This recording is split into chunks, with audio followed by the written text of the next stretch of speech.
I will focus on one aspect of the security because it's a very vast topic, and I hope that you will learn something from this presentation. So I would like first to give a short introduction about what used to be security in the past. And since actually a long time, security is used for things like communication, especially for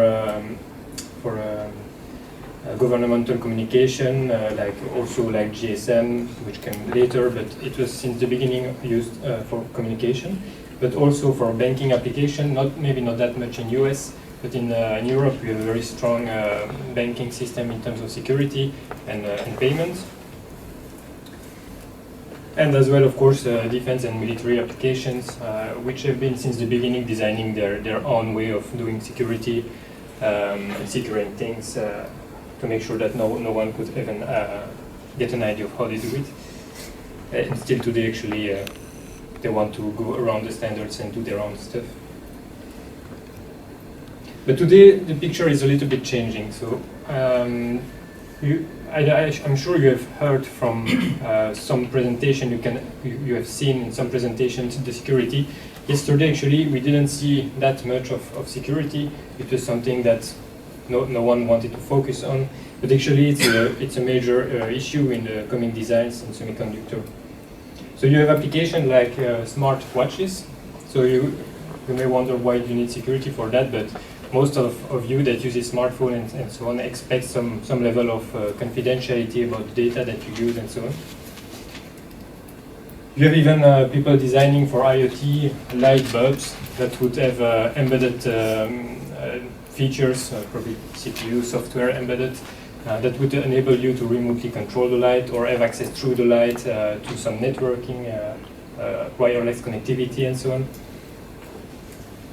You get, of course, the car-to-car communication topic, which was discussed yesterday, which is also important to secure. You've got factory, which is more and more moving to Industry 4.0, which is meaning remote connectivity to the industry, to the factory, control of the automates from different sites, and this automation needs also to be secured, of course, because it could be a tremendous amount of loss of money in case someone could hack the system and perturb the fabrication of anything. And then also smart homes. Actually, a lot of developments in smart homes. Actually, I saw a presentation not so long ago about a new IoT device, which is an electric kettle, which was remotely, which was accessible from the internet actually. So you could control your kettle to warm up your water from maybe, I don't know, maybe you sit in your couch and you want to start up the heating. Not sure it's very useful actually, but that's one of the applications. And then you could wonder, what about the security if someone else would start up the kettle and then maybe the house goes on fire because there is an issue with the kettle and it's started by someone else. So there is also some legal issues around that and insurance issues that can be important. And then another application, of course, is how you store all these data of all these connected devices in the cloud, because in the cloud your data is uploaded all the time with the apps that you've allowed to do so on your smartphone. But then you want a little bit of security around that, especially because you know that these data centers can be attacked also at some point by hackers. So what's important to see is that all of these applications is today new, not so much maybe because we already have customers designing that kind of applications, but all of them are using semiconductors to solve the challenges, because you have a lot of data to process, you have a lot of data of communication, wireless, etc. So today we build semiconductors that integrate a lot of peripherals, connectivity, communication, processing power, GPU even where it's needed. But you also need to include security in these kind of chips for the simple reason that this is going to be used in applications that need some level of security at some point.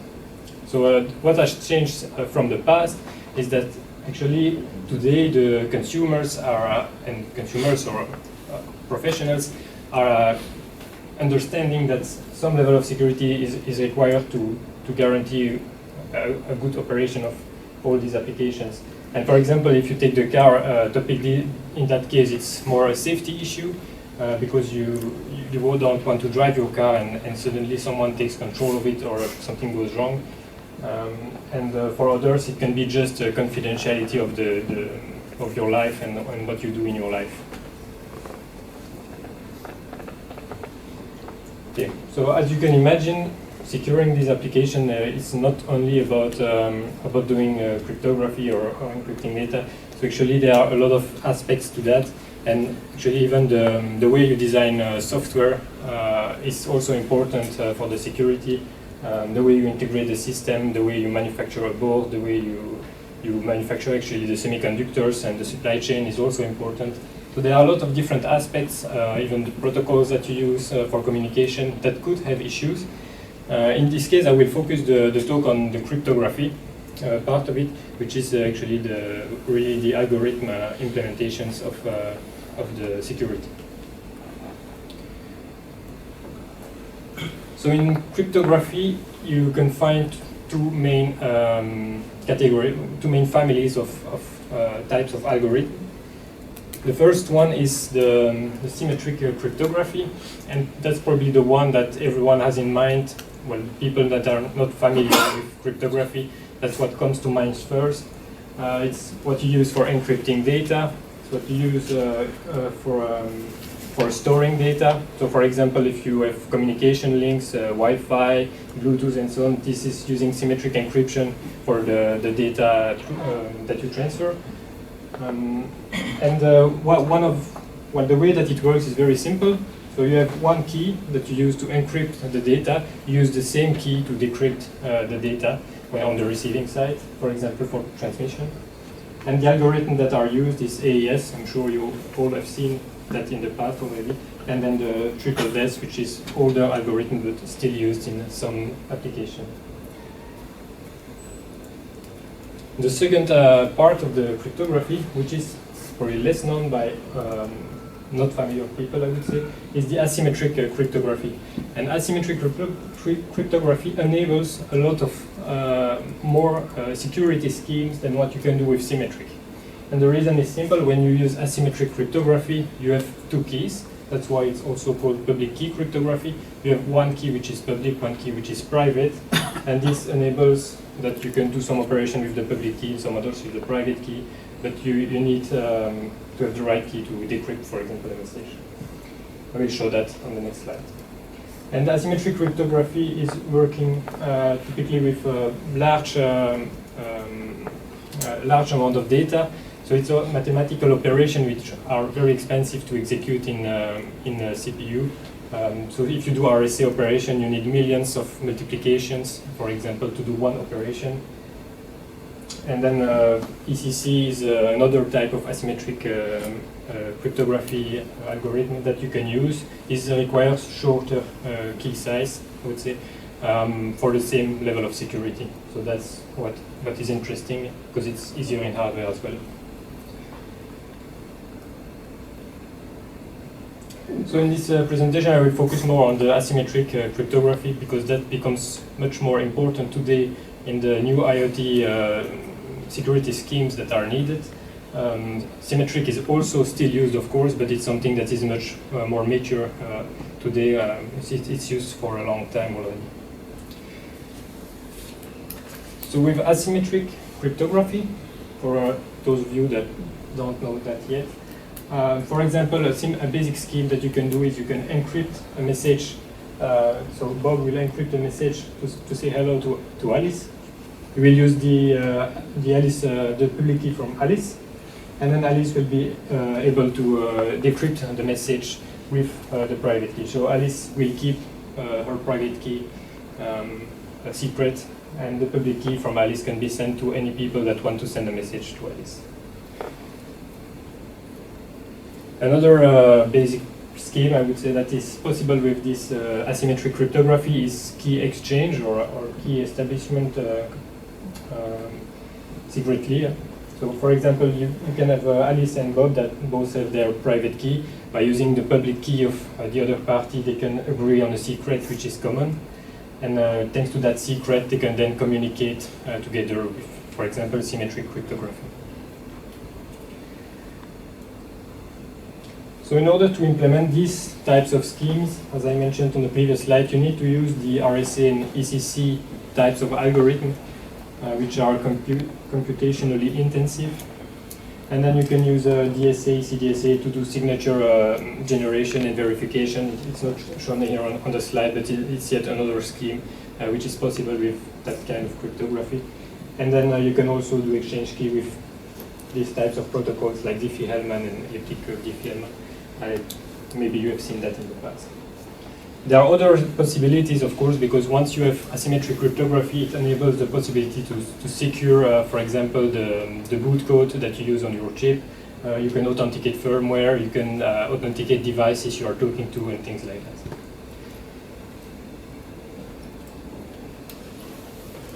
So, how do you implement asymmetric cryptography? That's a little bit the topic of the presentation. You have, of course, two options. The first option is to use the software, but software implementation are quite slow, and I have an example of a benchmark here. So if you run an ECDSA 256, as I mentioned, this is more simple than RSA, for example, but this is what is mainly used today in the new developments. On the small Cortex M3, which is already maybe a big CPU actually for what you do on small nodes and IoT devices. And then you need 2.7 seconds to just do one ECDSA 256 verification. As you can imagine, this is a very long time, so you have to remember that that kind of operation is something you run when you want to communicate with another device. For example, you want to have probably low latency. For example, if you use your Bluetooth and you want to start up a communication with another device to exchange the data from a sensor or something. And then if it takes 2.7 seconds to do one operation, then just the protocol to establish that communication is going to take tens of seconds, because you need to do several operations, especially if you want a strong level of security. And this benchmark comes from ARM actually, so I suppose it's accurate. And then we have done the test also with a dedicated hardware module, which is an IP core, but which you can put in silicon. And then you can get a much better result, of course, of 1.3 milliseconds.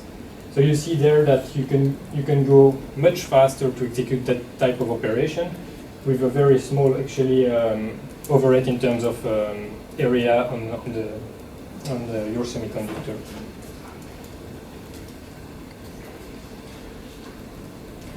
So why am I showing this? So I will just highlight with 3 applications what kind of asymmetric cryptography is used in these, and why is it important to be able to use hardware modules for that. So for example, the car-to-car communication, you have a lot of messages that needs to be verified and signed. And all these messages need to be verified with this ECDSA 256-bit. We are talking about hundreds of messages per second. And then the latency is very important. So you can imagine that if you use a regular CPU, the CPU will do that just full time, and you need a quite large CPU. So that's one aspect. If you go to more a cloud application and internet-based communication, then a lot of these applications are using TLS and SSL for communication. So, for example, when you connect to your banking server with the web browser, you're using TLS. So what do you need in that case? You use RSA, RSA is still used today for that, also ECDSA, ECDH. So all these algorithms I was mentioning before, so it's all asymmetric algorithm. And then you need, depending the application, large or less performance. But for example, if you have a data center and you make, and you have like Amazon, or I don't know, that you have a lot of connections to that server, then you really need to find a way to offload this and do it in hardware or in dedicated infrastructure. So you can use a regular CPU, but you can also use an acceleration board with an FPGA, for example, to do that. So another application is the smart watch or the connected devices, in general the wearables. There you have an issue of power. So we have seen yesterday a lot of presentation from foundries also that were focusing also on the low power processes, etc. And this is, well, one way to save power, as it was mentioned, is you started the devices, the microcontroller, you do a very small operation, and then you have to go back in sleep, in deep sleep mode, as soon as possible. Then you can have a battery that can last for 15 years, 20 years in that way. So that's where you need very low power. But if you start up your CPU and it runs, your MCU, and it runs for 2.7 seconds to just execute one of these asymmetric operations, then you can imagine the battery will not last for a long time. So in these battery-operated devices, you have a lot of protocols as well. So this curve 25519, for example, is yet another asymmetric algorithm that is used in the Apple HomeKit protocol. And then there are also new JPEG and other algorithms. So that's why there is some dots there that you can think about. And actually, if you know the thread group, which is defining this communication stuff, is also including some other algorithm as well.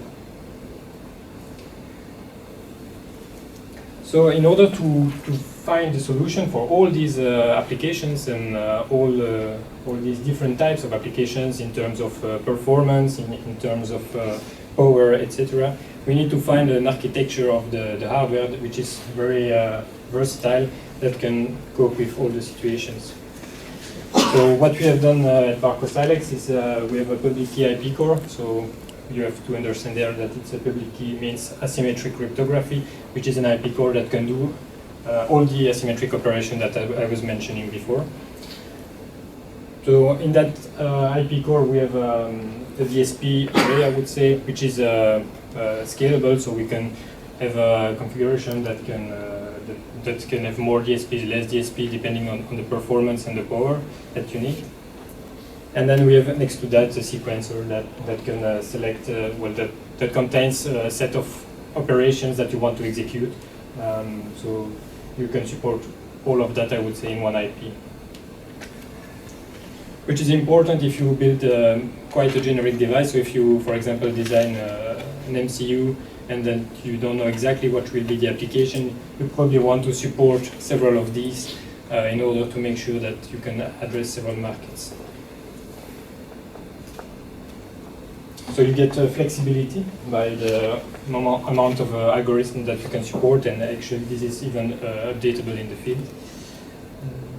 And you get 100% CPU offload because the IP core is doing that kind of operation fully independently. So in terms of software control, it's very simple. You program the parameters and it just runs standalone.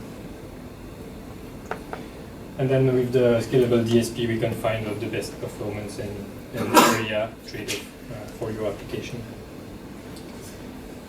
So to conclude on this presentation, I think there is an increased security need in embedded device designs, and you see that today with all the confidential issues and all the safety issues for all the connected devices, and this requires asymmetric cryptography. So very important.